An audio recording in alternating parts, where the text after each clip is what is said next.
VS അച്യുതാനന്ദൻ്റെ മരണം ഏകദേശം മുൻനിര മാധ്യമങ്ങളെല്ലാം അതിൻ്റെ ഇടയിൽ ഒരു പരസ്യം പോലും ഇടാതെ മണിക്കൂറുകളോളം സംപ്രേഷണം ചെയ്തൊരു കാര്യമാണ്. അപ്പോൾ സ്വാഭാവികമായിട്ടും ഈ വരുന്ന ബാർക്ക് റേറ്റിങ്ങിൽ അത് പ്രതിഫലിക്കും എന്നുള്ളത് എല്ലാ ചാനലുകൾക്കും അറിയാം. അതിനനുസരിച്ചാണ് ഈ ഓരോ മാധ്യമങ്ങൾക്ക് ലഭിക്കുന്ന പരസ്യം, അവരുടെ വരുമാനം എന്നതിനെ അതിനടിസ്ഥാനപ്പെടുത്തിയിരിക്കുകയാണ്.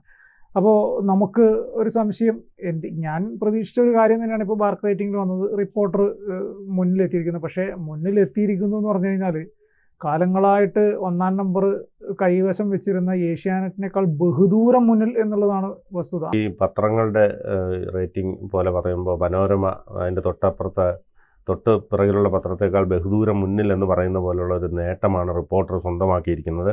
191 പോയിൻ്റാണ്. VS അച്യുതാനന്ദൻ്റെ മരണമാണ് ഇത്തരത്തിൽ റിപ്പോർട്ടറിനെ ഈ ഒരു വലിയ ഉന്നതിയിലേക്ക് എത്തിച്ചിരിക്കുന്നത്. കാരണം അന്ന് എല്ലാവരും ഏറെക്കുറെ റിപ്പോർട്ടർ കണ്ടു എന്നുള്ളതാണ് മനസ്സിലാക്കാൻ കഴിയുന്നത്. ഏഷ്യാനെറ്റ് ന്യൂസ് ആകട്ടെ 153 പോയിൻറ്റുമായി ഏറെ പിന്നിലാണ്. ഇനിയിപ്പോൾ ഒരുപക്ഷെ ഒരു 3-4 ആഴ്ചകളിൽ ഇതിൻ്റെ ആ ഒരു അലയൊലികൾ നിലനിൽക്കാൻ സാധ്യതയുണ്ട്. അതുകൊണ്ട് തന്നെ റിപ്പോർട്ടർ ഇനി ഒരു 2-3 ആഴ്ചകളിൽ കൂടി ഇത് തുടരാനുള്ള സാധ്യതയാണ് കാണുന്നത്.